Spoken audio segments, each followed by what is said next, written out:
হ্যাঁ guys, welcome to my channel English literature BD. বন্ধুরা, আজকে আমি যেই ক্লাস নিয়ে উপস্থিত হয়েছি সেটা হচ্ছে এ প্যাসেজ টু ইন্ডিয়া, বিখ্যাত রাইটার এম ফরেস্টার অর্থাৎ এডওয়ার্ড মর্গান ফরেস্টারের লেখা বিখ্যাত একটি লেখা এ প্যাসেজ টু ইন্ডিয়া। তো আজকে আমি এ প্যাসেজ টু ইন্ডিয়া এই নভেলটির উপরে ক্লাস নেব।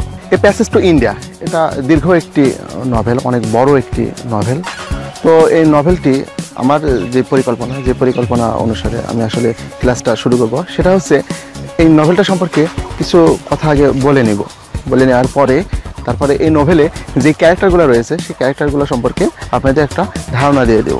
তারপরে এই নভেলটার শর্ট সামারি যতটা সংক্ষেপে বলা যায় সেই সামারিটা খুব সুন্দর করে গোছায় আমি বলার চেষ্টা করব। সামারিটা যখন বলা হয়ে যাবে, তারপরে এই নভেলটা দ্বারা মূলত আমাদের এম ফরেস্টার পাঠকদের উপর পাঠকদের কি বোঝাতে চেয়েছে বা এই নভেলের মাধ্যমে তিনি কি তুলে ধরছে তার ডিটেলস আমি আলোচনা করব এই সামারি যখন হয়ে যাবে তখন শেষের দিকে। তো চলুন তাহলে আমরা শুরু করি। আমরা জানি 1757 সালে পলাশী যুদ্ধের মাধ্যমে যখন নবাব সিরাজউদ্দৌলা পরাজিত হয়, তখন এই ভারতবর্ষের শাসনভার বা শাসন ক্ষমতা বা পুরাটাই ভারতবর্ষ দখল হয়ে যায় হচ্ছে ইংরেজদের হাতে। অর্থাৎ ইংরেজরা এই পুরো ভারতবর্ষটা দখল করে নেয় প্রায় 190 বছর, প্রায় 200 বছরের কাছাকাছি। অর্থাৎ 1757 সাল থেকে শুরু হয়ে 1947 সাল পর্যন্ত এই সময়টা এই ব্রিটিশরা এই ভারতবর্ষ শাসন করেছিল। তো আমাদের এই উপন্যাসের যে কাহিনীটা সেটা ঠিক সেই সময়কারই একটা ঘটনাকে কেন্দ্র করে এই ভারতের ওয়েস্ট বেঙ্গলের একটি জায়গা, তার নাম হচ্ছে চন্দ্রপুর। সেই চন্দ্রপুরের একটি কাহিনী এই উপন্যাসে আমাদের এম ফরেস্টার তুলে ধরছে। তো ভারতবর্ষে যখন ব্রিটিশ শাসন করতেছে এই সময়কালে আমাদের রাইটার এম ফরেস্টার তিনি 1912 সালে এই ভারতবর্ষে তিনি একবার এসেছিলেন এবং এখানে অনেকটা সময় তিনি কাটাই গিয়েছিলেন এবং আবার 1921 সালে দীর্ঘ প্রায় 10 বছর পরে তিনি আবার দ্বিতীয়বার এই ভারতবর্ষে এসেছিলেন এবং ভারতবর্ষে আসার পর ব্রিটিশরা কীভাবে এই বাঙালিদের বা এই ভারতবর্ষের মানুষদের শাসন করতেছে এবং এদের সাথে এই ভারতবর্ষের মানুষের সাথে এই ব্রিটিশদের সম্পর্কটা কেমন, এই ডিটেলস তিনি নিজ চোখে পর্যবেক্ষণ করে যায় এবং দেখে যায় এবং এর থেকেই তিনি এই ধারণা থেকেই এই প্যাসেজ টু ইন্ডিয়া এই নোভেলটি তিনি লিখেছেন। তো এই ছিল মূলত আমাদের পরিচিতি পাঠটা, যে এই নোভেলটার যে ব্যাকগ্রাউন্ড সম্পর্কে আমরা জেনে নিলাম। এখন আমরা জানবো এই নোভেলের যে ক্যারেক্টার বা চরিত্রগুলো রয়েছে সেই ক্যারেক্টার বা চরিত্রগুলো সম্পর্কে। কারণ এই ক্যারেক্টার বা চরিত্রগুলো সম্পর্কে আমাদের যখন ভালো মতো জানা হয়ে যাবে তখন আমাদের নোভেলের সামারিটা বুঝতে খুবই সহজ হবে। তো চলুন তাহলে আমরা এই নোভেলের ক্যারেক্টার বা চরিত্রগুলো জেনে আসি। আমাদের 1 নম্বর ক্যারেক্টার রয়েছে ডক্টর আজিজ, এ মুসলিম ডক্টর, যিনি হচ্ছে এই নোভেলের প্রোটাগনিস্ট। 2 নম্বর ক্যারেক্টার রয়েছে Cyril fielding, A British who is A school master of government college, অর্থাৎ যিনি একজন ব্রিটিশ এবং একজন কলেজ টিচার। এবার হচ্ছে রনি হিসলফ হচ্ছে a British who is a city magistrate of India, অর্থাৎ রনি হিসলফ হচ্ছে এই ভারতবর্ষের একজন উচ্চপদস্থ কর্মকর্তা এবং যিনি হচ্ছে সিটি ম্যাজিস্ট্রেট। এরপর রয়েছে অ্যাডেলা কোয়েস্টেড হচ্ছে এই ইয়াং ব্রিটিশ লেডি, যার সাথে আমাদের রনি হিসেলফের বিয়ের কথা রয়েছে এবং যিনি ইংল্যান্ড থেকে ইন্ডিয়াতে এসেছে। এরপর রয়েছে মিসেস মুর হচ্ছে রনি হিসেলফের মাদার, অর্থাৎ রনি হিসেলফের মাদার। এরপর আছে Mohammad Ali, an Indian lawyer and doctor Aziz's uncle. Major Callendar হচ্ছে civil surgeon and Aziz's boss. Hamidullah হচ্ছে one of the Aziz's friend, doctor আজিজের একজন ভালো বন্ধু। এরপর রয়েছে মিস্টার ম্যাকব্রাইড হচ্ছে the district superintendent of police, অর্থাৎ পুলিশের উচ্চ পদস্থ একজন কর্মকর্তা। এরপর রয়েছে মিস্টার টার্টন হচ্ছে তিনি একজন লোকাল কালেক্টর এবং তিনি ব্রিটিশ। এরপর রয়েছে প্রফেসর নারায়ণ গডবলে। এই প্রফেসর নারায়ণ গডবলে হচ্ছে আমাদের সিরিল ফিল্ডিংয়েরই একজন সহকারী এবং তিনি হচ্ছে এ ডানকানি ব্রাহ্মণ, হু is a professor at the college in Chandrapur. এরপর রয়েছে অ্যান্টনি হচ্ছে আমাদের অ্যাডেলা কোয়েস্টেডের সার্ভেন্ট। এরপর রয়েছে অমৃত হচ্ছে ডক্টর আজিজের হচ্ছে ডিফেন্স লয়ার। এরপর আসছে Nawab Nawab Bahadur a distinguished local resident in Chandrapur, অর্থাৎ সেখানকার একজন স্বনামধন্য ব্যক্তি, যেমন আমাদের এলাকার মেম্বার চেয়ারম্যান একজন স্বনামধন্য ব্যক্তি, ঠিক এরূপ। এরপর আছে মিস ডেরেক। মিস ডেরেক হচ্ছে a young English women. Mohammad Latif হচ্ছে আজিজের ফ্রেন্ড। এরপর আছে লেডি মেলেনবি। লেডি মেলেনবি হচ্ছে the wife of the lieutenant governor. Lady মিলেনবের চরিত্র কেবলমাত্র একটা জায়গায় উল্লেখ আছে, সেটা হচ্ছে যখন আমাদের মিসেস মুর রনি হিজলফের মা ইংল্যান্ডে চলে যায়, সেই সময় এই টিকিটের ব্যবস্থাটা করে দিয়েছিল, মানে জায়গার ব্যবস্থাটা করে দিয়েছে হচ্ছে এই লেডি মিলেনবে। তারপর আছে রাল্ফ মুর হচ্ছে youngest son of Mrs Moore and stepbrother of Ronny Heaslop, অর্থাৎ আমাদের মিসেস মুরের ছোট ছেলে এবং রনি হিজলফের সৎ ভাই। স্টেলা মুর হচ্ছে ডটার অফ মিসেস মুর, অর্থাৎ মিসেস মুরের সে কন্যা এবং আমাদের রনি হিজলফের সৎ বোন। জেনে আসলাম এই নোভেলের ক্যারেক্টার বা চরিত্রগুলো সম্পর্কে। এখন আমি এই নোভেলের সামারিটি খুব সুন্দর মতো করে আপনাদের বোঝানোর চেষ্টা করতেছি। তো এই সামারিটি শুরু করার আগে আমি জাস্ট প্লটটা আপনাদের একটু সাজাইনি, প্লটটা বোঝাইনি, এখনও কিন্তু গল্পটা শুরু হয়নি, গল্পটা কিন্তু শুরু হবে একটু পরেই। তো প্লটটা আমি আগে সাজাই নিতেছি। সেটা হচ্ছে ভারতবর্ষে ব্রিটিশরা শাসন করতেছে, অর্থাৎ উচ্চ পদে যারা রয়েছে শাসন পর্যায়ে তারা সবাই হচ্ছে ব্রিটিশ, আর যারা শাসিত হচ্ছে তারা হচ্ছে এই ভারতবর্ষের মানুষজন। তো যারা এই ভারতবর্ষের এই মানুষদের শাসন করতেছে তারা তো অবশ্যই ব্রিটিশ, আর ব্রিটিশরা তো মাতৃভূমি তো এটা না। তো ব্রিটিশরা যারা শাসন করতেছে, ব্রিটিশ সরকার তারা সেই ব্রিটেন থেকে তাদের নিয়োগ দিয়ে শাসনভারটা তাদেরকে দায়িত্ব দিয়ে পাঠায় এই ভারতবর্ষে। তো এমনই একজনকে পাঠানো হয়েছে, তার নাম হচ্ছে রনি হিজলফ, যিনি হচ্ছে সিটি ম্যাজিস্ট্রেট। সে হচ্ছে একজন ইয়াং যুবক। তো এই রনি হিজলফ তিনি সিটি ম্যাজিস্ট্রেট, তিনি এখানে তার দায়িত্ব নিয়ে তার কর্ম নিয়ে রয়েছে এই একজন। তো এই রনি হিজলফকে সম্পর্কে আমরা জানলাম। রনি হিজলফ বিয়ে করবে, এজন্য তার মা তার একটা মেয়েকে নিয়ে এই ভারতবর্ষে আসে। সে তো আর যাইতে পারতেছে না, ইংল্যান্ডে যাইতে পারতেছে না, কারণ তার দায়িত্ব এখানে।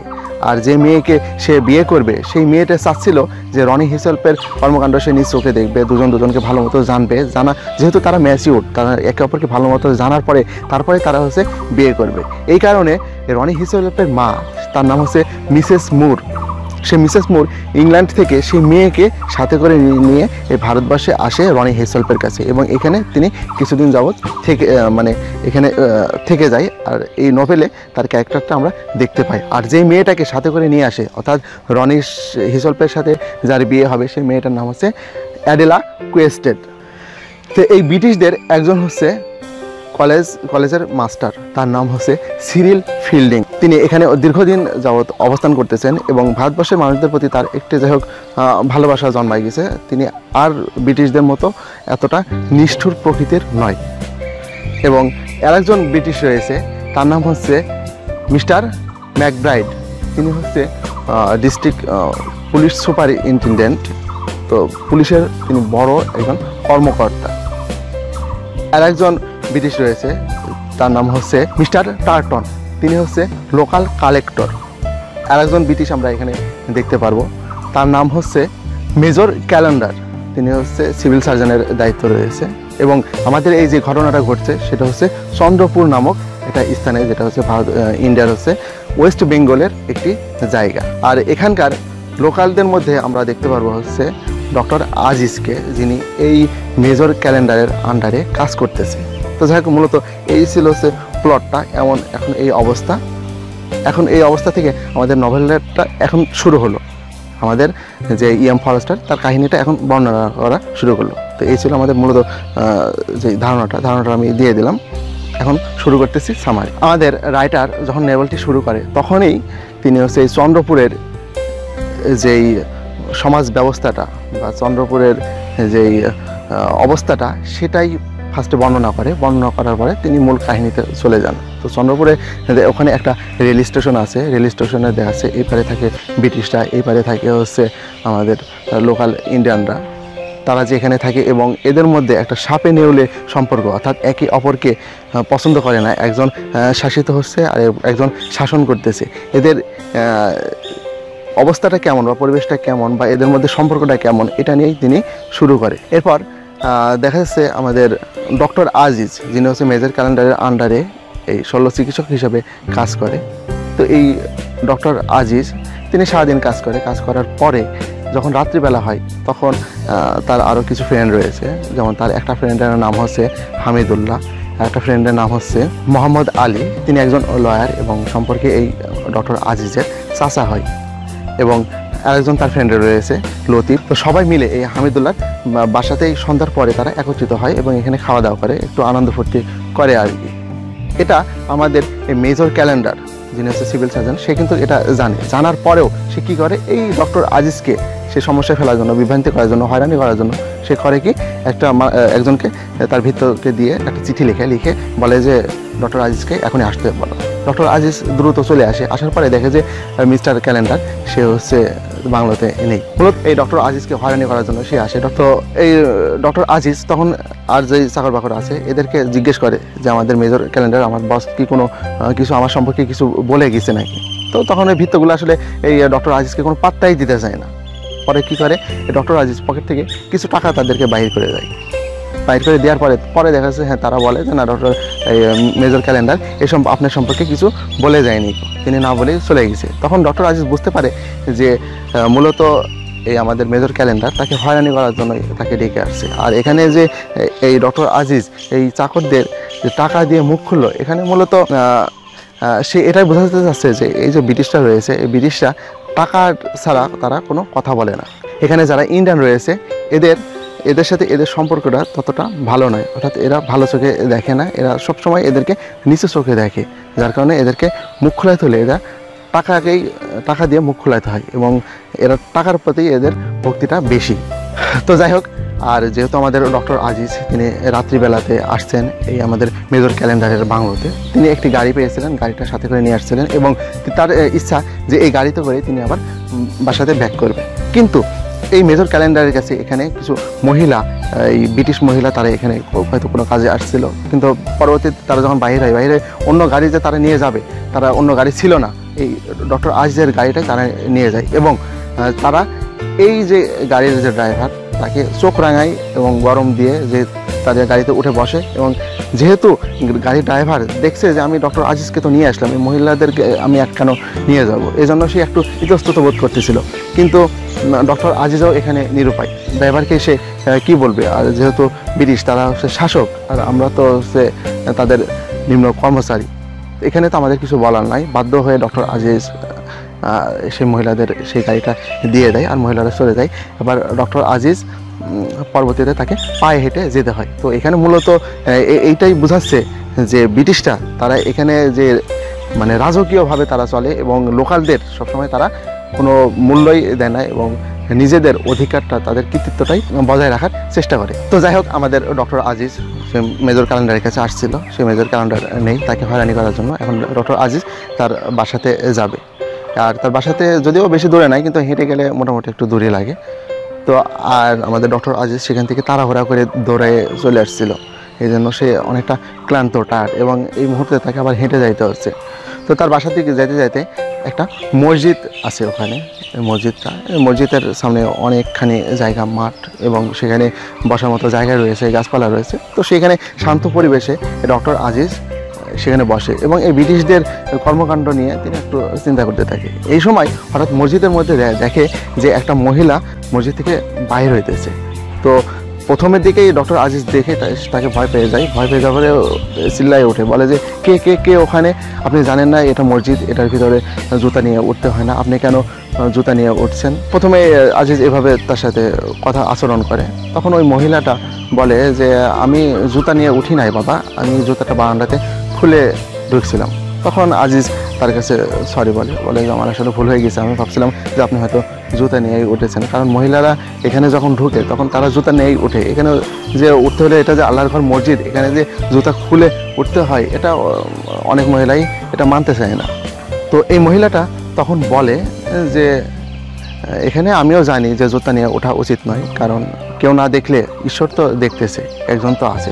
যখনই এই মহিলাটা এই কথা বলে তখন ডক্টর আজিজ তার কথাতে ডক্টর আজিজ অনেক অভিভূত হয়ে যায় এবং তিনি বুঝতে পারেন যে মহিলাটা খুবই ভালো মহিলা এবং তার প্রতি, তার কথাতে, তার আচরণে ডক্টর আজিজ খুবই সন্তুষ্ট। এবং এই সেই মহিলা, তার নাম হচ্ছে মিসেস মুর, যিনি হচ্ছে সিটি ম্যাজিস্ট্রেটের মা। এবং এই মহিলাটা সদ্য ইংল্যান্ড থেকে তিনি এসেছেন ছেলেকে বিয়ে দেওয়ার জন্য অ্যাডেলা কোয়েস্টারকে সাথে নিয়ে। তো এই পর্যায়ে ডক্টর আজিজের সাথে মিসেস মুরের অনেক কথা হয়।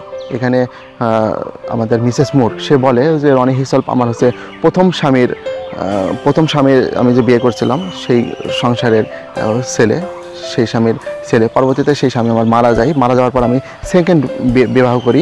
এই সেকেন্ড বিবাহ করার পরে আমার আরেকটা ছেলে হয়, আরেকটা মেয়ে হয়। ছেলের নাম হচ্ছে রাল্ফ আর মেয়ের নাম হচ্ছে স্টেলা, দুইজন। এবং দুজনে বর্তমানে ইংল্যান্ডে রয়েছে। আর দ্বিতীয় স্বামীও মারা গেছে এবং আমি এখন বর্তমানে বিধবা। তার সংসারের ডিটেলস খবর সব কিছুই কিন্তু এই মিসেস মুর ডক্টর আজিজকে বলে দেয়, কারণ ডক্টর আজিজের সাথে কথাবার্তায় তাদের দুজনের অনেক মিল হয়ে যায় এবং বুঝতে পারে যে না, ডক্টর আজিজ খুব ভালো মানুষ। এবং ডক্টর আজিজও বুঝতে পারে যে মিসেস মুর অনেক ভালো একজন মানুষ।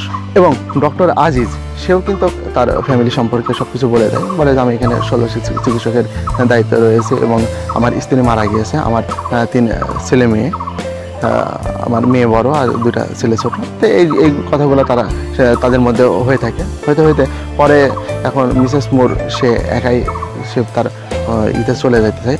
এখানে একটা কথা বলে রাখি, সেটা হচ্ছে এই ব্রিটিশদের জন্য যারা এখানে কর্মকর্তা রয়েছে বড় পদে, তাদের জন্য কিন্তু একটা ক্লাব রয়েছে।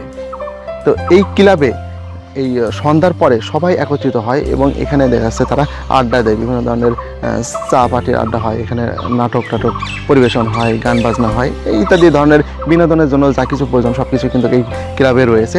এবং এই মিসেস মুর এবং অ্যাডেলা কোয়েস্টার তারা আসার পরে এই ক্লাবে রনি হিসলপ তাদেরকে নিয়ে আসে, কিন্তু তার ওই মিসেস মুরের সেই ক্লাবের যে পরিবেশটা, এই পরিবেশটা মিসেস মুরের পছন্দ হয় না, ভালো লাগে না। এই জন্য সে অ্যাডেলা কোয়েস্টারকে বলে যে তুমি রনি হিসলপকে বলো না আমি একটু বাইরের পরিবেশটা দেখে আসি, বাইরে থেকে একটু ঘুরে আসি, আমার এখানে ভালো লাগতেছে না। এই কারণে মিসেস মুর সে কী করে, সে বাইরে যায়।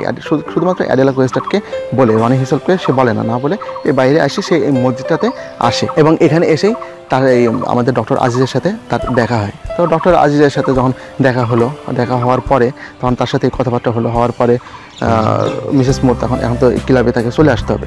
তো ডক্টর আজিজ তখন নিজে থেকে শঙ্কা করতেছিল যে মহিলাটাকে একা ক্লাবে না পাঠানোই ভালো হবে, আমি গেলে সবচেয়ে ভালো হবে আগাই দিলে, কারণ একা নতুন বিদেশি মানুষ, রাস্তাঘাটও তেমন সুবিধা নয়, কারণ পাহাড়ি অঞ্চল, এখানে সব রাস্তায় থাকতে পারে। তখন এই ডক্টর আজিজ তাকে এই ক্লাব পর্যন্ত আগাই দিয়ে ডক্টর আজিজ সে চলে যায় এবং মিসেস মুর পরে ক্লাবে আসে। পরে রনি হিসল বলে, মা তুমি কোথায় গিয়েছিলে? পরে বলে যে আমি বাইরে ঘুরতে গেছিলাম, এই বিষয়। পরে এই রনি হিসল সে তার মাকে বলে যে এই ইন্ডিয়ানরা এখানকার এরা ভালো না, এদের সাথে মিশবা না, এখানে বাইরে হবা না, মোটেও তোমার এটা উচিত হয় না। আসলে রনি হিসল সে যেই পোস্টে রয়েছে বা সে যে পদে চাকরি করে, সে সবসময় নিজেকে বড় মনে করে, কাউকে তিনি আসলে মানুষ মনে করে না, সবাইকে তিনি ছোট চোখে দেখে। এই একটা তার ভিতরে টেন্ডেন্সি রনি হিসলপের মধ্যে রয়েছে এবং তারা সবসময় মনে করে যে এই ইন্ডিয়ানরা সবাই হচ্ছে এই ব্রিটিশদের শত্রু এবং সে তাদেরকে সবসময় শত্রুভাবেই চলে এবং তার মাকেও সে এই কথাগুলাই বলে। তো যাই হোক, আমাদের মিসেস মুর তিনি এই পরবর্তী যখন এই ক্লাবে এসে উপস্থিত হয়, এখানে আরও কিছু লোকের সাথে তার পরিচয় হয়। এর মধ্যে একজন হচ্ছে মিস্টার টার্টন, যিনি হচ্ছে লোকাল কালেক্টর। এই মিস্টার টার্টন দেখতেছে দুজন বিদেশে আমাদের দেশের লোক আসছে, তো এরা যেন এখানে আসার পরে যাতে মন মরা না হয়ে যায় এবং এদেরকে বিনোদনের জন্য একটা পার্টির তারা আয়োজন করে। তারা তখন ঠিক করে যে আগামী নেক্সট মঙ্গলবার 5টা থেকে 7টা পর্যন্ত আমরা ব্রিজ পার্টির আয়োজন করব এই ক্লাবে। আর এই ব্রিজ পার্টিতে দেখা যাচ্ছে বিশিষ্ট ব্যক্তিবর্গদের নিমন্ত্রণ করা হবে, কার্ডের মাধ্যমে তাদেরকে নিমন্ত্রণ করে তাদেরকে এখানে ডাকবো, যাতে এই দুজন যে আমাদের ইংল্যান্ড থেকে আসছে এরা যেন মন মারা না হয়ে এরা যেন একটু আনন্দ বোধ করে। তো যাই হোক, যেই কথা সেই কাজ। পরবর্তীতে মিস্টার টার্টন চিঠির মাধ্যমে সবাইকে বলে যে আগামী মঙ্গলবার হচ্ছে এই 5টা থেকে 7টা পর্যন্ত ব্রিজ পার্টির আয়োজন করা হলো। তো এই ব্রিজ পার্টিতে নিমন্ত্রণ করা হয় বড় বড় ব্যক্তিদের এবং এখানে আমাদের সিরিয়াল ফিল্ডিং তাকেও কিন্তু নিমন্ত্রণ করা হয়, নবাব বাহাদুরকেও নিমন্ত্রণ করা হয়। আর এই নবাব বাহাদুর সম্পর্কে আমি বলিনি। নবাব বাহাদুর হচ্ছে মূলত তিনিও একজন ইন্ডিয়ান এবং এখানে তিনি একজন সম্মানিত ব্যক্তি, কারণ সমাজে তার একটা ভালো রকম সম্মান রয়েছে। যেমন আমাদের এলাকাতে যেমন একজন চেয়ারম্যান বা মেম্বার যেমন একটা সম্মানিত ব্যক্তি, ঠিক তেমনই এই পর্যায়ের লোক হচ্ছে এই নবাব বাহাদুর। এছাড়াও আরও আমাদের যারা কর্মকর্তা কর্মচারী রয়েছে সবাইকেই এখানে নিমন্ত্রণ করা হয়, তবে ডক্টর আজিজকে কিন্তু এইখানে নিমন্ত্রণ করা হয়নি। তো যাই হোক, ব্রিজ পার্টিতে সবাই আসার পরে আমাদের যে সিরিল ফিল্ডিং, এই ফিল্ডিংয়ের সাথে মিসেস মুর এবং অ্যাডেলা কোয়েস্টেটের পরিচয় হয়। তো সিরিল ফিল্ডিংয়ের সাথে যখন অ্যাডেলা কোয়েস্টেটের সাথে এবং মিসেস মুরের সাথে পরিচয় হয়ে, আর সিরিল ফিল্ডিং খুবই ভালো মনের একজন মানুষ এখানে এই নোভেলে আমরা দেখতে পাই। তো এই সিরিল ফিল্ডিং তিনি হচ্ছে এই অ্যাডেলা কোয়েস্টেট এবং মিসেস মুরকে বলে যে আগামী দিনকে আমার বাসায় আসেন, এই বাসায় এসে একটা দাওয়াত গ্রহণ করেন, আমাদের বাসায় অন্তত চা খেয়ে যান, অর্থাৎ চা খাওয়ার একটা দাওয়াত দেয়। তো অ্যাডেলা কোয়েস্টেট এবং মিসেস মুর তারা না করে না, তারা বলে আছে ঠিক আছে আমরা আপনাদের ওখানে যাব। এবং এই ফিল্ডিং সে কিন্তু আমাদের ডক্টর আজিজের খুব ক্লোজ ফ্রেন্ড, খুব ভালো একজন বন্ধু। এবং অন্যান্য ব্রিটিশরা এই ইন্ডিয়ানদের যেই চোখে দেখে, আমাদের সিরিল ফিল্ডিং কিন্তু সেই চোখে দেখে না। মূলত ইন্ডিয়ানদের প্রতি তার একটা ভালোবাসা কিন্তু অন্যরকম একটা ভালোবাসা। তো এই ফিল্ডিং অ্যাডেলা কোয়েস্টেট এবং মিসেস মুরকে সে দাওয়াত করছে এবং চিঠির মাধ্যমে সে কিন্তু ডক্টর আজিজকেও দাওয়াত করছে। তো যাই হোক, এখন সিরিল ফিল্ডিংয়ের বাসাতে সবাই এসে উপস্থিত হয়েছে। তো এই সিরিল ফিল্ডিংয়ের বাসাতে মিসেস মুরের সাথে এবং অ্যাডেলা কোয়েস্টেটের সাথে এই ডক্টর আজিজের আবার দেখা হয় এবং পরিচয় হয়। তো এখানে বসেই আমাদের অ্যাডেলা কোয়েস্টেট সে মারাবার যে পাহাড়, সে পাহাড়টা কিন্তু অনেক বড়, এই চন্দ্রপুরের পাশেই হচ্ছে মারাবার পাহাড়। এই পাহাড়টার দিকে সে তাকায় দেখতেছে এবং এখানে যাওয়ার তার একটা অনেক আগ্রহ। পরে আমাদের ডক্টর আজিজ সে বলে যে আপনাদের এখানে আমি ঘুরতে নিয়ে যাব, এটা আমরা দেখাবো। যেহেতু আমাদের মিসেস মুর এবং অ্যাডেলা কোয়েস্টেট সে বলে যে আমরা যে চন্দ্রপুরে আসলাম, এখানে দর্শনীয় স্থান বা দেখার মতো স্থান কোন জিনিসটা আছে? বলে যে এখানে তেমন কোনো দেখার মতো স্থান নেই, তবে এই পাহাড়টা আছে। ডক্টর আজিজ এখানে তাদেরকে বলে যে আমি আপনাদের এখানে নিয়ে যাব। তো যাই হোক, সেদিনকের চায়ের পার্টিটা এখানেই শেষ হয়ে যায়। শেষ হয়ে যাওয়ার পরে তারা যার মতো চলে যায় এবং বেশ অনেক দিন পার হয়ে গেছে। ও এখানে আর একটা ছোটো ঘটনা আমি স্কিপ করলাম, সেটা হচ্ছে এই অ্যাডেলা কোয়েস্টেটের সাথে রনি হিসল একবার বাইরে হয়েছিল এবং বাইরে হওয়ার পরে এই আমাদের যে নবাব বাহাদুর তার গায়ের সাথে এই একটু ধাক্কায় অ্যাক্সিডেন্ট লাগছিল এবং এই সময় ডিরেক্ট তাকে কিন্তু সেভ করছিল। যাই হোক, একটা ঘটনা রয়েছে, আমি অত ডিটেলস আলোচনা করতে গেলাম না। অ্যাডেলা কোয়েস্টেট তার যে সার্ভেন্ট রয়েছে অ্যান্টনি, তো অ্যান্টনির সাথে এমনি গল্প করতেছে যে ডক্টর আজিজ বলেছিল যে আমাকে এই পাহাড়েটা নিয়ে যাবে, আমাদের আসা তো অনেক দিন হয়ে গেল কিন্তু এখন পর্যন্ত তার কোনো খোঁজ নেই, তিনি শুধু বলেই আমাদের তো পাহাড়ে নিয়ে গেল না। তো যাই হোক, কোনোভাবে এই কথাটা আমাদের ডক্টর আজিজ জানতে পারে যে এই অ্যাডেলা কোয়েস্টেট এবং মিসেস মুরকে এই পাহাড়ে নিয়ে যাওয়ার কথা ছিল, কিন্তু এখন পর্যন্ত আমি নিয়ে যাইনি। তো ডক্টর আজিজ বললো যে না, এই কাজটা আর করা ঠিক হবে না, মোটেই ওনাদের যেভাবে হোক পাহাড়ে নিয়ে যেতে হবে। পরবর্তীতে ডক্টর আজিজ ফিল্ডিংয়ের সাথে একসাথে বসার পরে তারা যুক্তি করে, পরামর্শ করে যে কবে কীভাবে এটা নিয়ে যাওয়া যায় আর কে ওখানে যাবে, এরকম একটা পরামর্শ হয়। তারা সিদ্ধান্ত করে যে হচ্ছে এই অ্যাডেলা কোয়েস্টেট এবং মিসেস মুরকে তারা নিয়ে যাবে, কিন্তু রনি হিসলকে না জানিয়ে। কিন্তু এই কথাটা যখন হচ্ছে মিসেস মুরকে বলা হয়, মিসেস মুর বলে যে না, যাচ্ছি রনি হিসলকে আমি জানাই দেখি যে সে কী বলে। পরবর্তীতে এই রনিকে জানানো হয়। জানানোর পরে মিসেস মুর রনিকে বলে যে আমরা এই পাহাড়ে যাইতে চাচ্ছি আর আমাদের ফিল্ডিং গাইড দিয়ে আমাদের নিয়ে যাবে।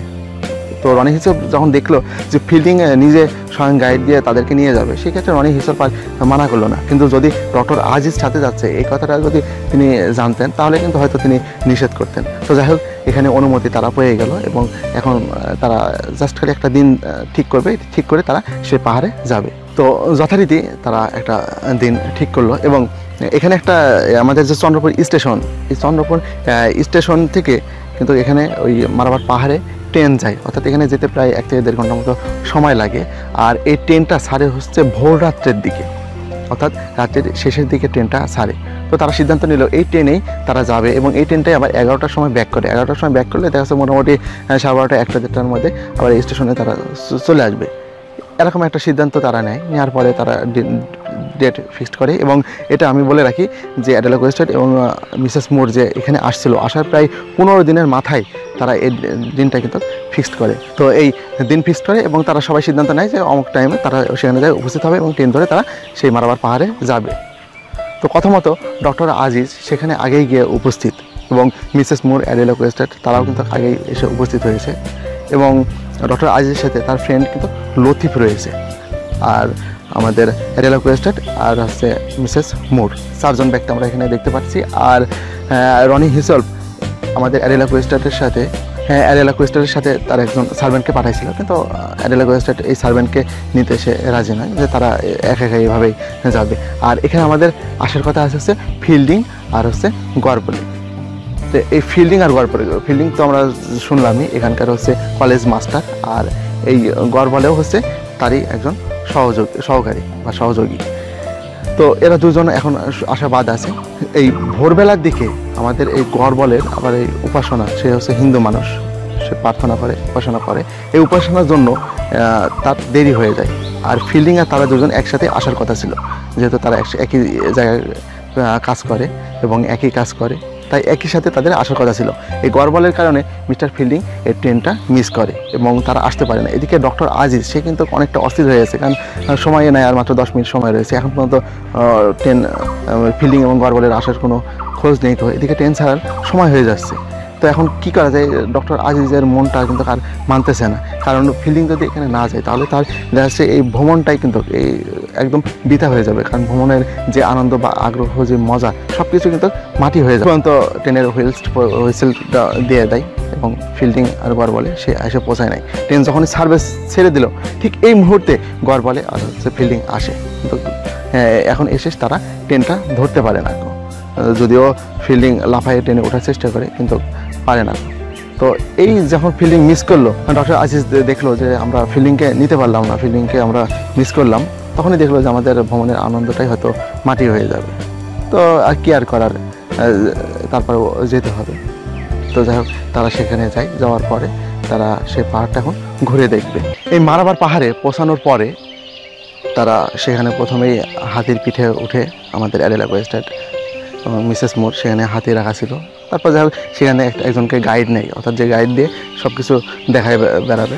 তো এই গাইডকে সাথে নিয়ে, অর্থাৎ এখানে রয়েছে হচ্ছে আমাদের Mrs Moore, Adela Quested, guide, Latif, doctor Aziz, এই ব্যক্তিগুলো রয়েছে। তারা হচ্ছে এখন এই পাহাড়ে উঠবে উপরে।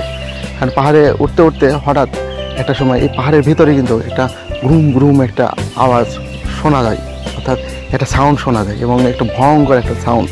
আর আমাদের মিসেস মুরের একটা সমস্যা আছে, সে কিন্তু এই সাউন্ডটা শুনতে পারে না, এবং যখনই সে অনেকটা পাহাড়ে উঠেই পরে সে ক্লান্ত হয়ে পড়ার পরে তখন মিসেস মুর বলে যে আমার আর যাইতে ভালো লাগতেছে না, তোমরা একটু ঘুরে দেখো, আমি এখানে একটু বসে বিশ্রাম নিই।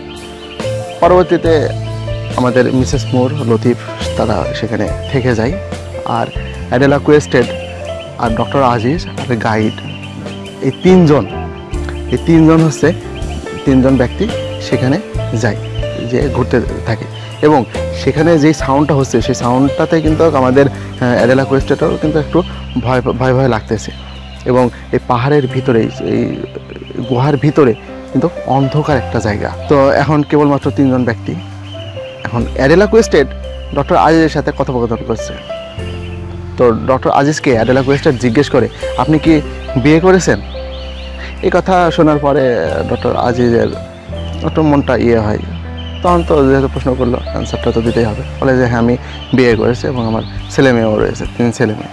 তখন বলে, আপনি ওদেরকে অনেক ভালোবাসেন? বলে যে হ্যাঁ, আমি ওদেরকে অনেক ভালোবাসি।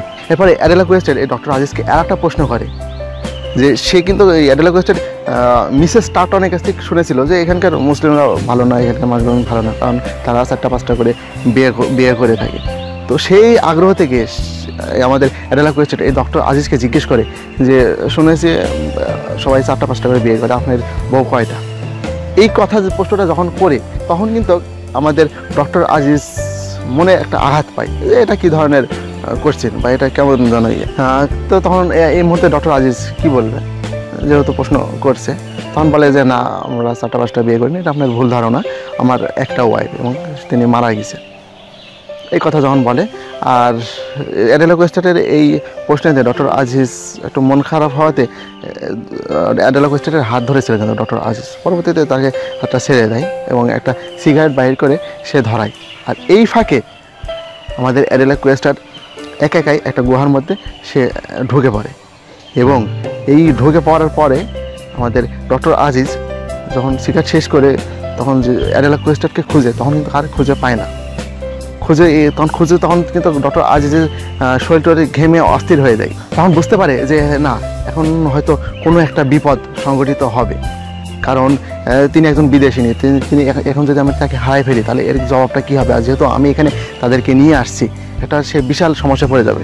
পরে তখন সে বাহির হয়ে সে গাইডকে জিজ্ঞেস করে যে অ্যাডেলা কোয়েস্টেট কোথায়। তখন এই গাইডটা বলতে পারে না যে কোথায় গেছে। তখন এই ডক্টর আজিজ তাকে একটা থাপ্পড় মারে। পরক্ষণেই ডক্টর আজিজ দেখতে পায় যে একটা গাড়ি আসলো, গাড়ির শব্দ দেখতে পায়। পরে সে উকি দিয়ে নিচের দিক তাকায় দেখে যে মিস্টার ফিল্ডিং এসেছে এবং তার সাথে মিসেস ডেরেকও আসছে। আর অ্যাডেলা কোয়েস্টেট খুব দ্রুত গতিতে নেমে যাচ্ছে। ডক্টর আজিজ মনে করে যে অ্যাডেলা কোয়েস্টেট হয়তো মিস্টার ফিল্ডিংয়ের গাড়িটা আগেই দেখতে পারছে এবং বুঝতে পারছে যে হয়তো তারা আসছে, এই কারণে হয়তো অ্যাডেলা কোয়েস্টেট দ্রুত নেমে গেছে। ডক্টর আজিজ এই চিন্তা ভাবনা করে সে তখন অনেকটা শান্ত হয়ে যায়। তখন তার ভিতর থেকে সব টেনশনগুলো দূর হয়ে যায়। তো অ্যাডেলা কোয়েস্টেট দ্রুত নেমেই মিস ডেরেকের সাথে করে গাড়িতে করে সে চন্দ্রপুর চলে আসে। তো এই মিস ডেরেক সম্পর্কে আমি আগেই বলেছি, মিস ডেরেক হচ্ছে তিনি একজন ইয়াং ব্রিটিশ লেডি। তো আমার ডক্টর আজিজ সে নামার পরে ফিল্ডিংয়ের সাথে তার পরিচয় হয়, মিসেস মোরের সাথে তার কথোপকথন হয়। তো এই ফিল্ডিং ডক্টর আজিজকে জিজ্ঞেস করে যে অ্যাডেলা কোয়েস্টেট কই, অ্যাডেলা কোয়েস্টেটকে তো দেখতে পারতেছে না, কোথায়। তখন ডক্টর আজিজ বলে যে সে মিস ডেরেকের সাথে সে তো চলে গেল, হয়তো কোথাও আশপাশে আসে। পরবর্তীতে সে দেখে যে না, কোথাও নাই। তখন সে ভাবে যে হয়তো তারা চন্দ্রপুর চলে গেছে। তখন এই ফিল্ডিংয়ের একটা চিন্তা মাথার মধ্যে কাজ করে যে অ্যাডেলা কোয়েস্টেটের কী এমন প্রয়োজন হলো যে সে এত দ্রুত কাউকে না বলে চলে যাবে। হ্যাঁ, তখন সে এটা মিলাইতে পারে না, তার ভিতরে কিন্তু এটা সবসময় ঘুরপাক খাইতে থাকে।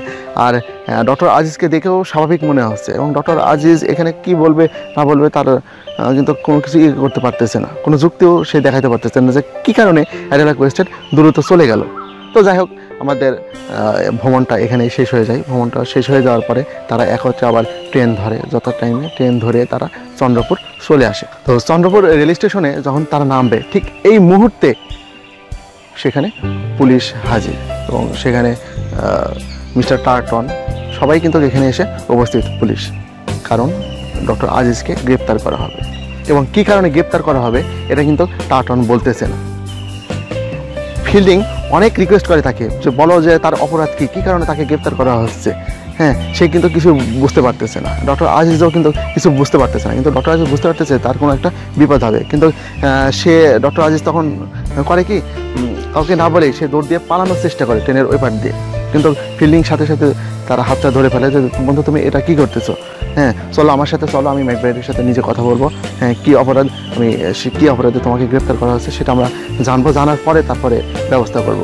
আর যদি এমন কোনো তুমি অপরাধ করেই থাকো তাহলে হয়তো তোমাকে দিয়ে আমি মাপ চাওয়াই নেব, আর কী হয়েছে এভাবে তোমাকে আমি তো গ্রেপ্তার হতে দেবো না। কিন্তু মিস্টার টার্টন সে বলে যে না, তাকে গ্রেপ্তার হয়েই যেতে হবে, কারণ এই অবস্থায় তাকে যেতে দেওয়া হবে না ম্যাকব্রাইডের কাছে। হ্যাঁ, শেষমেশ বাধ্য হয়ে ডক্টর আজিজকে সেই পিজন যে ভ্যান রয়েছে পুলিশের সেটাতে করে পাঠাই দেওয়া হয়। আর এদিকে টার্টন এই ফিল্ডিংকে টেকেল দেয়। আর ওই সাইডে আমাদের যে মিসেস মুর ছিল সে রনি হিসল্প এসে তাকে গাড়িতে করে আগেই নিয়ে যায়। পরে আমাদের মিস্টার টার্টন আর ফিল্ডিংয়ের মাঝে কথোপকথন হওয়ার পরেই তখন মিস্টার টার্টন বলে যে হ্যাঁ আমি জানি যে ফিল্ডিং তুমি ডক্টর আজিজের কাছে এমন বাধা সৃষ্টি করবা, আর তুমি হয়তো এই ডক্টর আজিজকে সাথে করে নিয়ে ম্যাকব্রাইডের কাছে চলে যাবা, যিনি হচ্ছে পুলিশের হেড কর্মকর্তা, তার কাছে যাবা, যার কারণেই আমি এখানে তোমার কাছে আসছি, কারণ তোমাকে কন্ট্রোল দেওয়ার জন্য আমি আসছি, তাছাড়া মেয়ে আসতাম না। আর মিস্টার টার্টন সে কিন্তু ব্রিটিশ এবং সে কিন্তু খুবই নিষ্ঠুর প্রকৃতির একজন মানুষ, আর এই বিশেষ করে এই ইন্ডিয়ানদের প্রতি তার কিন্তু আচরণ ততটা ভালো নয়, তাদেরকে ভালো চোখে দেখে না, ডক্টর আজিজকেও সে কিন্তু ভালো চোখে দেখে না। কিন্তু ফিল্ডিং সে জানে যে আজিজ এখানে নিরাপরাধ, বিনা কারণে বিনা দোষে তাকে কিন্তু গ্রেপ্তার করা হচ্ছে। পরবর্তীতে আস্তে আস্তে সে জানতে পারে যে হচ্ছে অ্যাডেলা কোয়েস্টেড এই ম্যাকব্রাইডের কাছে তার যে সম্মানহানির একটা মামলা করছে। তখন ফিল্ডিং আশ্চর্য হয়ে শুনে যে এটা তো কখনোই সম্ভব নয়, এটা কিভাবে সম্ভব। তো যাই হোক, মামলা করার পরে এই মামলা এখন চলতে থাকবে, আদালত পর্যন্ত মামলা গড়াইয়ে যায়। এবং আমাদের ফিল্ডিং সে ম্যাকব্রাইডকে অনেক বলেও বোঝাইতে পারে না যে ডক্টর আজিজ নির্দোষ। এদিকে ডক্টর আজিজের যে ফ্রেন্ডগুলো রয়েছে, হামিদুল্লাহ রয়েছে, নওয়াব বাহাদুর রয়েছে, আরও যারা সবাই রয়েছে, সবাই এদিকে ইন্ডিয়ানরা সবাই কিন্তু ক্ষিপ্ত এই ব্রিটিশদের প্রতি, কারণ বিনা কারণে আজিজকে গ্রেপ্তার করা হলো। মিসেস মুরও সে কিন্তু হচ্ছে অ্যাডেলা কোয়েস্টেডের উপর ক্ষিপ্ত, কারণ হচ্ছে মিসেস মুরও সে বিশ্বাস করে যে না, আজিজ কখনোই এই কাজ করতে পারে না, আজিজ কখনোই এই কাজ করেনি কেউ, আর এটা মিথ্যা একটা মামলা দেওয়া হচ্ছে। আর আমাদের এদিকে অ্যাডেলা কোয়েস্টেড সে অসুস্থ হয়ে পড়ছে এবং আমাদের মেজর ক্যালেন্ডারের আন্ডারে সে কিন্তু চিকিৎসাধীন অবস্থায় রয়েছে। এবং মেজর ক্যালেন্ডার সে ডক্টর আজিজের প্রতি কিন্তু খুবই রাগান্বিত এবং অ্যাডেলা কোয়েস্টেডকে সে আরও পিন মাইরে আরও অনেক করতে ফেলতেছে, রাগান্বিত করে ফেলতেছে এবং ডক্টর আজিজকে যাতে সে আরও ফাঁসায় ফেলে এরকম সে কুপরামর্শ দিতেছে। তো যাই হোক, আমাদের মিসেস মুর সে কিন্তু রনিকে অনেক করে বলে যে ডক্টর আজিজ কিন্তু নির্দোষ, তুমি এই মামলাটা তুলে নাও। একটা সময় অ্যাডেলা কোয়েস্টেড সেও সুস্থ হয়ে আসার পরে মিসেস মুর এই অ্যাডেলা কোয়েস্টেডকে বলে যে সে কিন্তু নির্দোষ। পরে অ্যাডেলা কোয়েস্টেড সে কিন্তু বিভ্রান্তির মধ্যে পড়ে যায়। সে বলে যে অন্ধকারের মধ্যে আমি দেখলাম যে কেউ যেন, আমি যখন গুহার মধ্যে তখন কেউ যেন আসলো, আমাকে এসে আমাকে জড়ায় ধরার চেষ্টা করলো। আমি তখন আমার যে দূরবীনটা ছিল এই দূরবীনটা দিয়ে তাকে আঘাত করার চেষ্টা করি এবং সেই দূরবীনটা ধরে ফেলে এবং দূরবীনের অর্ধেক অংশটা ভেঙে যায়। আর আমি সেই সুযোগে আমি সেই গুহা থেকে বাইরে চলে আসি, কিন্তু সেটা ডক্টর আজিজের মতোই মনে হলো, কিন্তু অ্যাকচুয়ালি যে সেটা ডক্টর আজিজ ছিল এটা কিন্তু আমাদের অ্যাডেলা কোয়েস্টেড সে কিন্তু বলতে পারে না। আর আমাদের রনিও বুঝতে পারে যে মামলাটা আসলে অনেকটা হালকা হয়ে যাচ্ছে, আর এটা যেহেতু কোর্ট পর্যন্ত চলে গেছে এই মামলা এখন আর বন্ধ করা যাবে না। আর এই মামলাটা যেহেতু হালকা হয়ে যাচ্ছে, এক্ষেত্রে যদি আমার মা মিসেস মুর যদি এখানে সাক্ষী দেয় ডক্টর আজিজের বিরুদ্ধে, তাহলে কিন্তু মামলাটা অনেক জোরালো হবে এবং ডক্টর আজিজের শাস্তি হবে। কিন্তু মিসেস মুর কিন্তু আজিজের পক্ষে এবং রনি হিসাব এটা বুঝতে পারে। তখন ওই বুঝতে পারে যে আমার মাকে যদি আমি সাক্ষী কাঠগড়ায় দাঁড় করাই, তাহলে হয়তো মা ডক্টর আজিজের পক্ষে যদি বলে ফেলে, তাহলে কিন্তু এখানে আর কিছু হবে না, বরং আমরা ব্রিটিশ যারা আছি তারা অপমানিত হবে। তো আবহাওয়া বুঝতে পেরে এই রনি হিসাব করে কি তার মাকে পাঠায় দেয় ইংল্যান্ডে। আর অ্যাডেলা কোয়েস্টেডকে সে যথারীতি অনেক জোর করে যে তুমি ডক্টর আজিজের বিরুদ্ধে মামলা করো। এবং আমাদের এদিকে যে মোহাম্মদ আলী রয়েছে, সে হচ্ছে এই মামলার লয়ার, এবং আরও রয়েছে অমৃত। এরা দুজন সবাই কিন্তু আমাদের ডক্টর আজিজের পক্ষে। এখন আদালতে সবাই এখন হাজির হবে, ডেট ফিক্সড করা হলো। সবাই আদালতে এখন উপস্থিত হয়েছে। এখানে রয়েছে আজিজের পক্ষের লোক, এখানে রয়েছে অ্যাডেলা কোয়েস্টেডের পক্ষের লোক ব্রিটিশ, আর আজিজের পক্ষে রয়েছে যারা সবাই ইন্ডিয়ান। অ্যাডেলা কোয়েস্টেড যখন আদালতে ঢুকে তখন দেখে যে চারিদিকে মানুষ থই থই করতেছে এবং জজ সাহেব তিনি বসে রয়েছেন, তার পাশে বসে রয়েছে একটা কাঠের তক্তার উপর পাখা আলো মানে তার কাজই হচ্ছে এই রুমটাকে পাখার বাতাস দিয়ে এই রুমটাকে ঠান্ডা রাখা। তো এখানে এই পাখা আলোকে দেখে আমাদের অ্যাডেলা কোয়েস্টেডের অনেক রকম একটা চিন্তা ভাবনা হয় যে এই মানুষটা আসলে এখানে যে কী ঘটতে চলছে এই বিষয়ে তার কিন্তু কোনোই ধারণা নেই, এখানে কি চলতেছে বা কি ঘটতেছে। এর কাজ শুধু এই পাখাটা নাড়ানো। এটা মূলত একটা সিম্বল রূপে কাজ করতেছে, কারণ সে যে পাখা ঘোরাচ্ছে, আর এইখানে আমাদের রাইটার যে সিম্বলটা ইউজ করছে সেটা হচ্ছে আমাদের ভাগ্য, কারণ আমাদের ভাগ্যে কখন কী হবে সে কিছুই বলতে পারে না। ঠিক তেমনই এখানে সিম্বল রূপে এই পাখালার প্রতীকটাকে এখানে তুলে ধরছে এবং পাখালার কথা এখানে বলছে। তো এখানে যখন আদালতের এই পরিবেশের দেখা যাচ্ছে যারা ব্রিটিশ তারা আলাদা ভালো চেয়ারে আলাদাভাবে সম্মানীয় ব্যক্তিরা যেমন বসে থাকে ঠিক এমনভাবে বসে আছে, আর যারা লোকাল ইন্ডিয়ান এরা কিন্তু নিচু চেয়ারে যেখানে সাধারণ মানুষ বসে থাকে সেই সারিতে বসে আছে। এইটা নিয়ে আমাদের মোহাম্মদ আলীর কিন্তু রাগ হয়ে যায় এবং একটা কথোপকথন, একটা কথা কাটাকাটি শুরু হয় এবং তিনি উত্তেজিত হয়ে যায়। কারণ তিনি বলে যে এটা আদালত, কিন্তু এখানে দেখা যাচ্ছে কি যে আদালতের নামে একটা প্রহসন চলতেছে। কারণ যদি আদালতটা সবার জন্য সমান হবে তাহলে কেন ব্রিটিশরা ওখানে ওই চেয়ার দখল করে বসে আছে, আমাদের ইন্ডিয়ানরা কেন এখানে এভাবে লোকাল চেয়ারে বসে আছে? যদি সমান অধিকার হয়ে থাকে তাহলে সবাই সমান, এমন একটা দ্বন্দ্ব বেঁধে যায়। পরবর্তীতে জজ সাহেব যিনি ছিলেন তিনি বললেন আচ্ছা ঠিক আছে, সবাই আপনারা নিচে সমানভাবে বসেন। তো যাই হোক, মামলা শুরু হয়। মামলা শুরু হওয়ার এক পর্যায়ে শেষে আমাদের অ্যাডেলা কোয়েস্টেড সে কিন্তু ডক্টর আজিজ সম্পর্কে খারাপ কিছু বলে না, এবং সে বলে হয়তো সে ডক্টর আজিজ সেখানে ছিল না এবং মামলাটা সে তুলে নেয়। আমাদের যদিও দূরবীন, এখানে অ্যাডেলা কোয়েস্টেডের দূরবীনের কথাটা উঠেছিল যে দূরবীনটা অ্যাডেলা কোয়েস্টেডের অর্ধেক দূরবীনটা আমাদের ডক্টর আজিজের পকেটে পাওয়া গেছে, কিন্তু এই দূরবীনটা আসলে যখন ডক্টর অ্যাডেলা কোয়েস্টেড চলে যায় এবং আমাদের ডক্টর আজিজ অ্যাডেলা কোয়েস্টেডকে খুঁজতে সে তাকে খুঁজে পায় না। সে দেখেছে দূরবীনটা পড়ে আছে এবং সে জানে যে এটা অ্যাডেলা কোয়েস্টেডের দূরবীন, এই জন্য সে ওটা উঠাইয়ে পকেটে ভরে নিয়েছিল। আর এটাই পরবর্তীতে কিন্তু পুলিশ তার পকেটে পেয়েছিল। কিন্তু এই দূরবীনের বিষয়টি পরবর্তীতে হালকা হয়ে যায়, যদিও এই ব্রিটিশটা তখন মনে করছিল যে না, যেহেতু তার পকেটে দূরবীন পাওয়া গেছে এটা একটা উপযুক্ত প্রমাণ এবং এটা একটা বড় প্রমাণ, এই প্রমাণ দ্বারাই ডক্টর আজিজকে শাস্তি দেওয়া সম্ভব। কিন্তু পরবর্তীতে এটা হালকা হয়ে যায়। আর অ্যাডেলা কোয়েস্টেড যখন আদালতে দাঁড়িয়ে নিজেই বলে যে না, আমি আজিজকে ঠিকমতো দেখি নাই, কেউ এই মামলাটা আমি তুলে নিচ্ছি, পরবর্তীতে এখানে আর কেউ কিছু করার থাকে না। তো পরবর্তীতে যাই হোক আমাদের অ্যাডেলা কোয়েস্টেড এই মামলাটা তুলে নেয়। তো আদালতের মামলা এখানে শেষ হয়ে গেল এবং আমাদের যেই ডক্টর আজিজ সে ছাড়া পেয়ে তাকে ফুলের মালা দিয়ে বরণ করে তাকে নিয়ে যাওয়া হলো এবং ব্রিটিশরা এখানে খুবই লজ্জিত হয়ে তারা চলে গেল। তখন ফিল্ডিং এবং রনি হিসল তারা সবাই বুঝতে পারলো যে একটা হয়তো দাঙ্গা লাগার সম্ভাবনা রয়েছে ইন্ডিয়ান এবং ব্রিটিশদের পক্ষে। তো এরকম একটা ধারণা তারা করেছিল এবং তারা সেই মতো প্রিপারেশন প্রস্তুতও কিন্তু নিয়ে রাখছিল। আর এখন অ্যাডেলা কোয়েস্টেড সে এখন কোথায় যাবে? রনি থাকে কিন্তু সে একটা কোয়ার্টারে থাকে, সেখানে তো মহিলা মানুষকে নিয়ে রাখার মতো তার জায়গা নেই, আর সে তাকে নিয়েও যায়নি, না নিয়েই সে চলে গেছে। অ্যাডেলা কোয়েস্টেড এখন কোথায় যাবে? পরে ফিল্ডিং দেখে যে সে একা হাঁটতেছে, তখন ফিল্ডিং বুঝতে পারে বিষয়টি। বুঝতে পারার পরে ফিল্ডিং তাকে সাথে করে নিয়ে তার বাড়িতে আশ্রয় দেয় এবং পরবর্তীতে মোহাম্মদ আলী তার বাড়িতে আসে এবং তাকে রাখার বিষয়টা নিয়ে কিন্তু অনেকটা গোলমাল একটা সৃষ্টি হয়। রনি হিসল সে অ্যাডেলা কোয়েস্টেডের সাথে দেখা করার জন্য ফিল্ডিংয়ের বাসাতে আসে। এদিকে কিন্তু রনি হিসলফের মা মিসেস মুর সে কিন্তু যাত্রা পথেই ইংল্যান্ডে পৌঁছানোর আগে কিন্তু সে মারা গেছে, আর এই খবরটা রনি হিসলফ জানতে পেরেছে। আর এই খবরটাই অ্যাডেলা কোয়েস্টেডকে দেওয়ার জন্য এবং তাকে যে বিয়ে করবে না রনি হিসল, এই কথাটাই জানানোর জন্য রনি হিসল অ্যাডেলা কোয়েস্টেডের সাথে দেখা করতে আসে। তো যখন সে আসার মুহূর্তে কিন্তু ফিল্ডিং, আমাদের অ্যাডেলা কোয়েস্টেড এবং মোহাম্মদ আলী তারা কিন্তু কথোপকথন হচ্ছে এবং এই অ্যাডেলা কোয়েস্টেডকে কোথায় রাখবে এই নিয়ে কিন্তু কথাবার্তা হচ্ছে এবং অ্যাডেলা কোয়েস্টেড সে কিন্তু রনি হিসেবে যে আসছে এটা কিন্তু সে দেখতে পায় এবং তার সাথে কথা বলতে কিন্তু সে আগের মতো যে এরকম আগ্রহ বা সংকোচ বোধ করতেছে আর কি, সে রেডি না কথা বলার জন্য।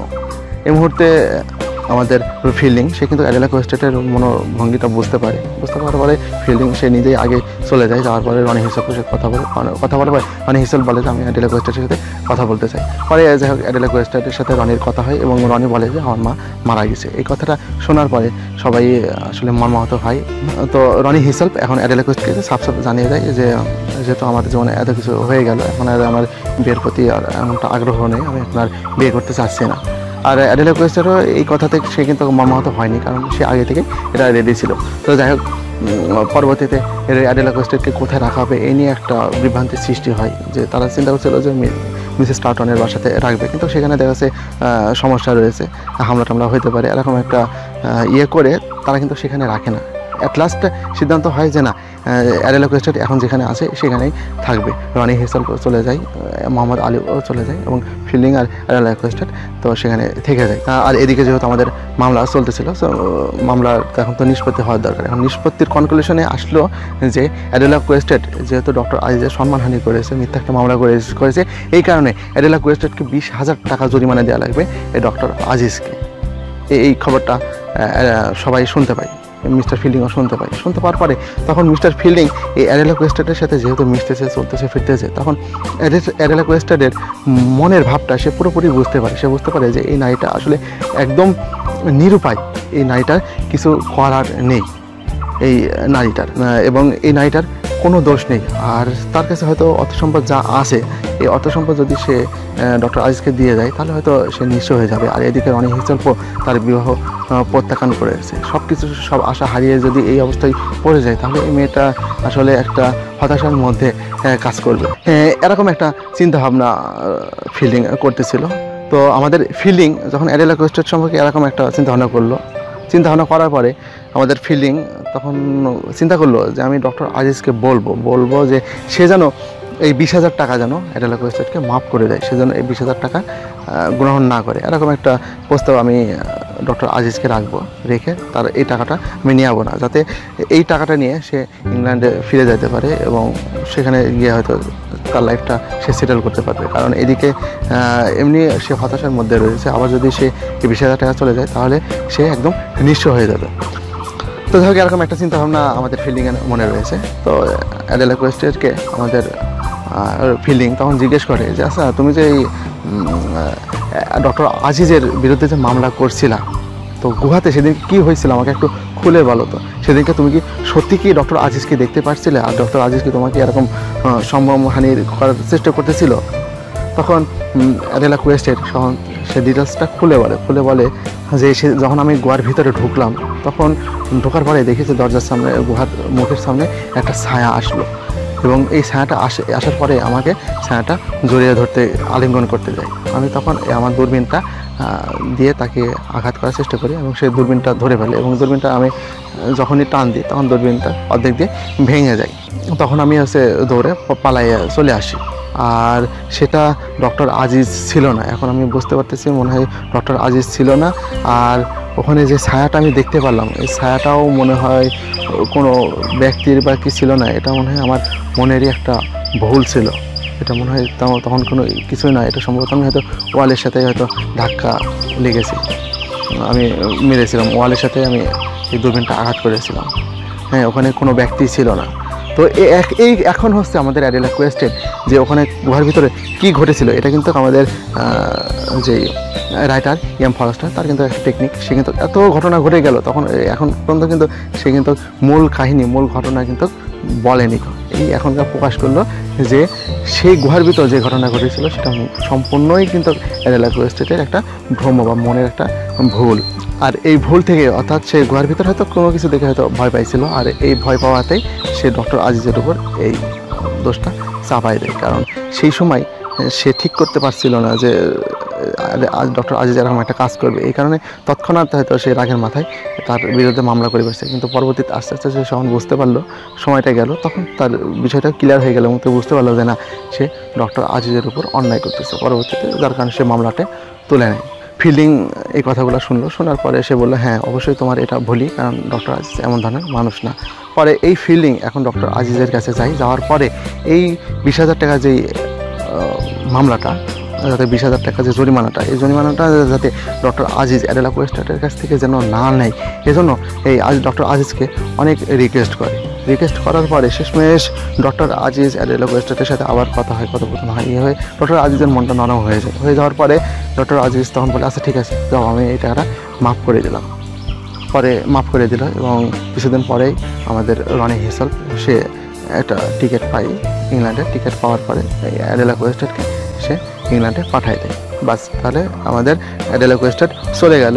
ডক্টর আজিজ এবং আমাদের যে ফিল্ডিং, তাদের মধ্যেও কিন্তু কথোপকথন সব কিছু স্বাভাবিক আছে। তো এর কিছুদিন পরে আমাদের ফিল্ডিং সে কিন্তু ছুটিতে সে ইংল্যান্ডে চলে যায়, অল্প কিছুদিনের ছুটিতে।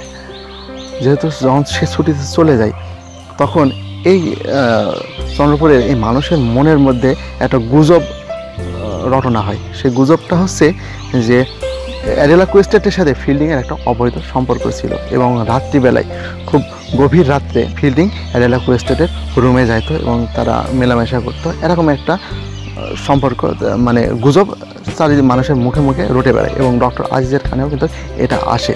এবং ডক্টর আজিজ তখন ডক্টর আজিজকে তখন কিন্তু বলাও হয় যে তুমি যে 20,000 টাকা মাফ করছো অ্যাডেলা কোয়েস্টারকে, এই 20,000 টাকা মাফ করার ফিল্ডিং যে তোমাকে মাফ করতে বলেছিল, এটা বলার কারণ হচ্ছে যে যদি তুমি এই টাকাটা অ্যাডেলা কোয়েস্টারের কাছে নিয়ে নাও তাহলে কিন্তু ফিল্ডিং এই টাকাটা পাচ্ছে না, কারণ তারা যেহেতু বিয়ে করলে পারে এই 20,000 টাকা সে হচ্ছে তোমার চলে যাচ্ছে, এখানে সে ফিল্ডিংয়ের একটা বিশাল একটা ক্ষতি হয়ে যাচ্ছে, লস হয়ে যাচ্ছে। কিন্তু কোনোভাবে যদি তোমার টাকাটা যদি মাফ করানো যায় তাহলে এই 20,000 টাকা কিন্তু ফিল্ডিং পেয়ে যাচ্ছে। আর তুমি যতই ফিল্ডিংয়ের সাথে এই ব্রিটিশের সাথে বন্ধুত্ব স্থাপনের চেষ্টা করো না কেন, এরা কিন্তু ব্রিটিশ, এরা কিন্তু ইন্ডিয়ানদের কখনোই ভালো চোখে দেখবে না। এরা স্বার্থের কাছে বন্ধু বান্ধব বা যাই বলো, এটাকে কোনো মানে কেয়ারই করবে না। তো তোমার বন্ধুত্বর চেয়ে ওর টাকার মূল্যটা কিন্তু বেশি, যার কারণে তোমাকে ফুসফাস দিয়ে ভুলভাল দিয়ে কিন্তু এই টাকাটা মাফ করাই দিছে। তখন এই কথাটা ডক্টর আজিজ একদম ফেলে দিতে পারলো না, কারণ এই কথাটার যথেষ্ট পরিমাণে একটা যুক্তি রয়েছে। পরবর্তীতে যাই হোক তারপরেও ফিল্ডিংয়ের প্রতি সে অতটা রাগ হয়ে যে না কথা বলবো না, করবো না, এরকম তখনও মনোভাব কিন্তু তার সৃষ্টি হয়নি।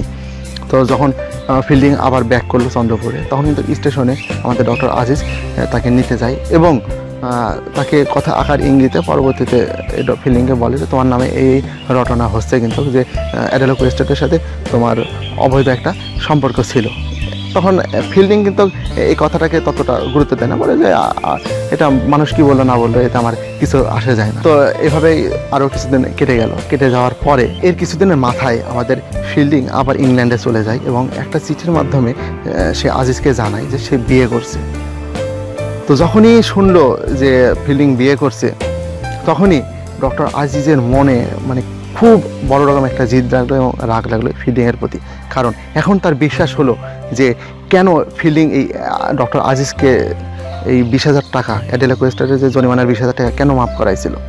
এখন সে বিশ্বাস করলো যে না, ফিল্ডিং এই 20,000 টাকার মালিক হবে, ডক্টর আজিজকে এই টাকাটা দিবে না, যার কারণেই ডক্টর আজিজকে ফুসফাস দিয়ে ভুলভাল দিয়ে এই টাকাটা মাফ করাইছিল। এবং মানুষজন যা বলতেছে, সবাই যা বলতেছে, এটাই এখন দেখা যাচ্ছে যে সত্য হলো।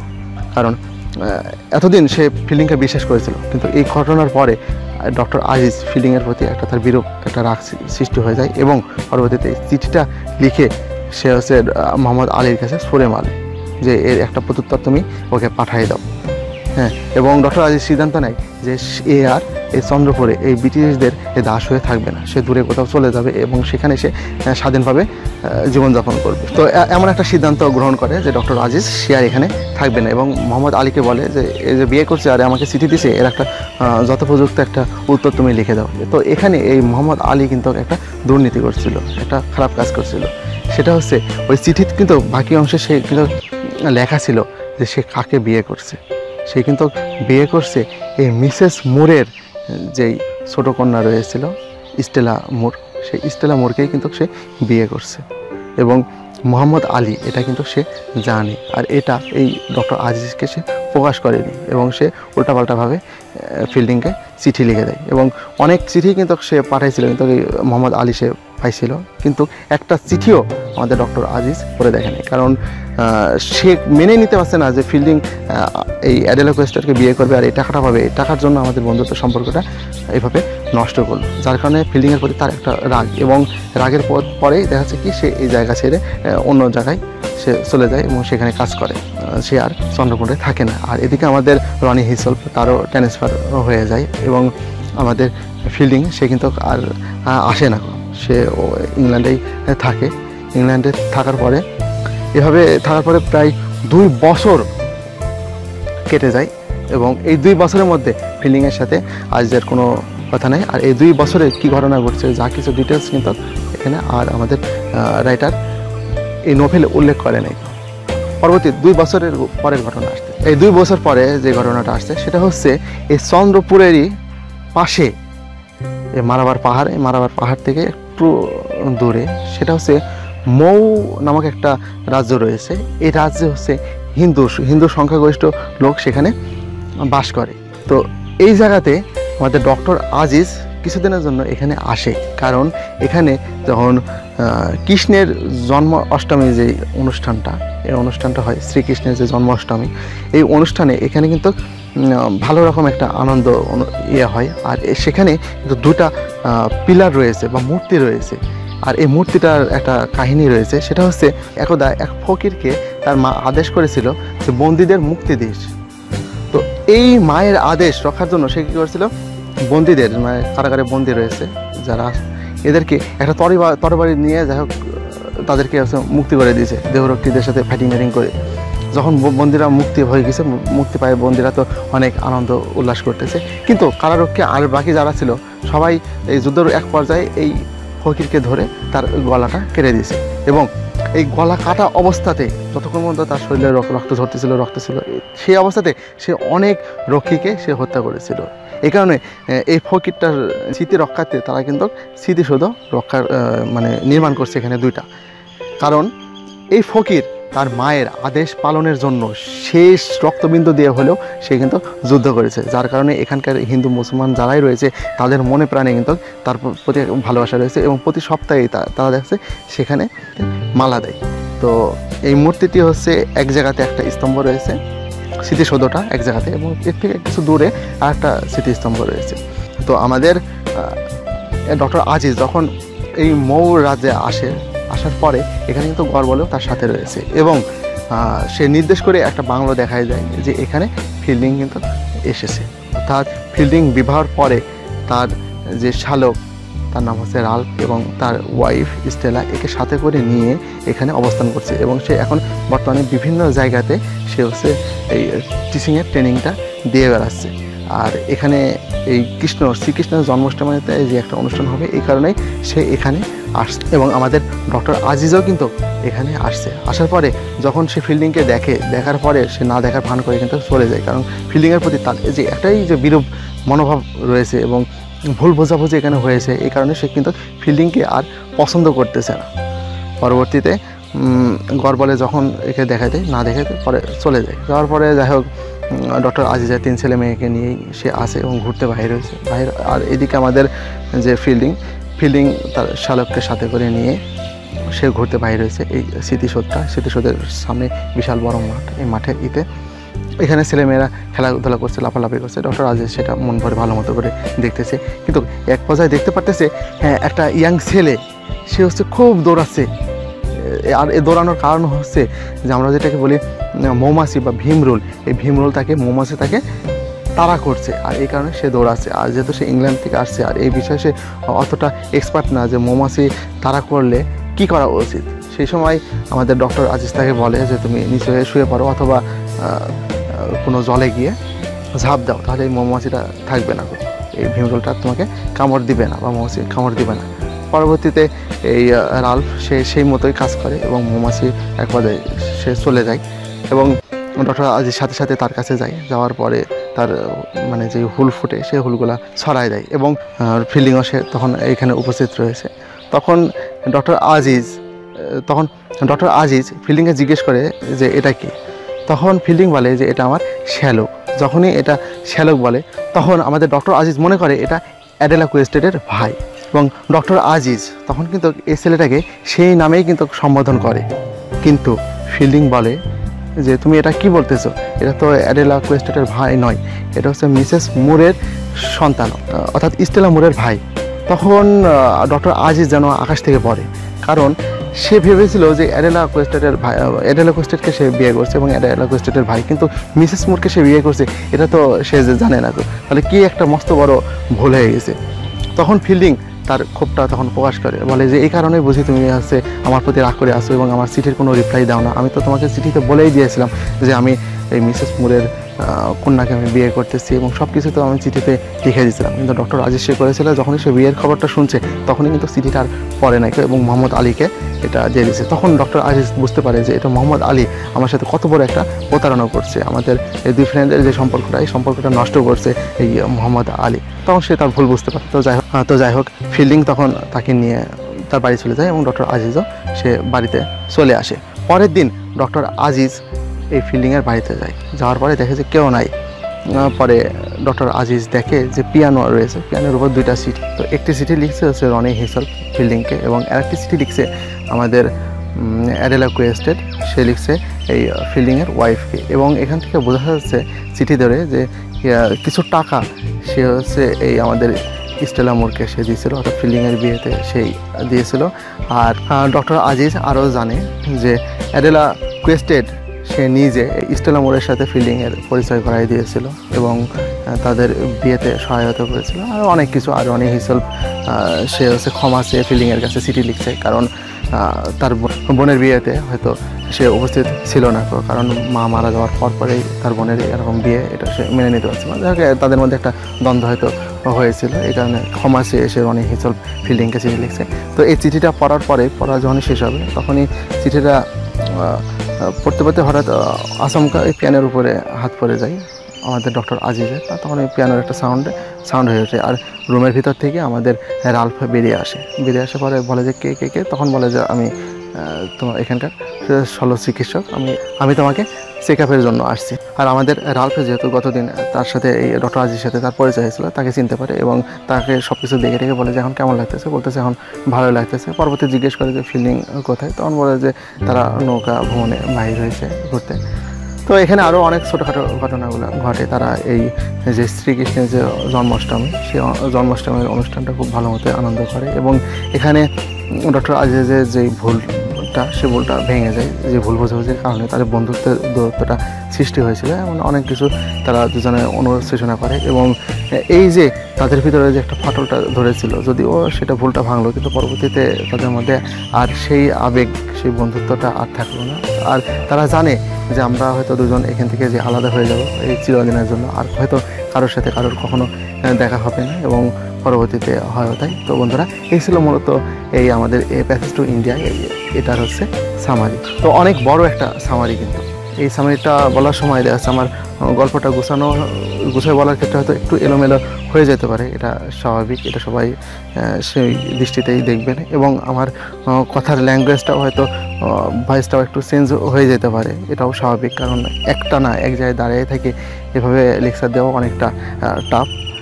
তো যাই হোক, আমি আমার সামারি শেষ করলাম। এখন এই উপন্যাসটা দ্বারা, এই নোভেলটা দ্বারা আমাদের এম ফরেস্টার তিনি কী বোঝাতে চাচ্ছে, কী বিষয়গুলো তিনি তুলে ধরছেন, সেগুলো আমি একটু বলি। এই নোভেলটি তিনি লিখেছেন হচ্ছে 3টা পার্টে। তো প্রথম পার্টে রয়েছে হচ্ছে দি মসজিদ, দ্বিতীয় পার্টে রয়েছে হচ্ছে মারাবার পাহাড় এবং তৃতীয় পার্টে রয়েছে হচ্ছে মন্দির। তো এই 3টা বিষয় কিন্তু সিম্বল রূপে কাজ করতেছে, কারণ মসজিদ সেটা হচ্ছে যে আমাদের মুসলমানদের যে ব্রাদারহুড, ভ্রাতৃত্ব, সেটা কিন্তু সিম্বল রূপে কাজ করতেছে এবং সৃষ্টিকর্তা যে একটাই এটা নির্দেশ করতেছে। এবং দ্বিতীয় পার্টে যে আমরা মারাবার পাহাড়টা দেখতে পারি, এটা মূলত মানুষের খারাপ দিকটা নির্দেশ করছে, ইভিল দিকটা, সাউথ দিকটা, বিশৃঙ্খলা, এই বিষয়গুলো সিম্বল রূপে কাজ করতেছে। এবং শেষে যে আমরা মন্দির বা টেম্পলটা দেখতে পারি, এটাও কিন্তু হচ্ছে পুনর্মিলনের প্রতীক রূপে কিন্তু কাজ করতেছে।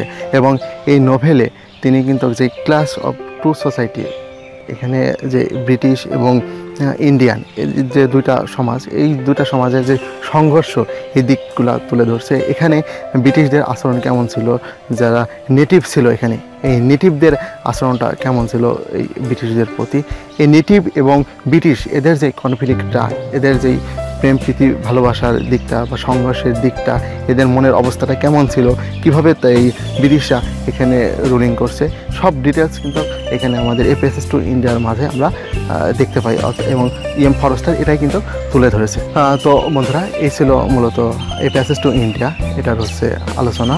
আমি আমার আলোচনা এখানেই শেষ করতেছি। আশা করি এই যে আমি লেকচারটা দিলাম, যদিও লেকচারটা অনেক দীর্ঘ, আর আমি সবসময় বিশ্বাস করি যে লেকচার ভিডিও যত বেশি বড় হবে তত বেশি হবে, লেকচারটা যত বড় হবে কথা তত বেশি হবে, আর কথা যত বেশি হবে তত আমি বেশি বুঝাইতে পারবো এবং আপনি তত বেশি বুঝতে পারবেন এবং কনসেপ্টটা ততটাই ক্লিয়ার হবে। কারণ এত বড় একটা নভেল, এটা যদি আমি শর্ট করে বলি তাহলে এখানে কিন্তু শেখার বা কিছুই থাকে না কিন্তু। তো এই ছিল মূলত আমার আলোচনা। আশা করি এই ভিডিওটি দেখার পরে আপনাদের আর কোনো সমস্যা থাকবে না।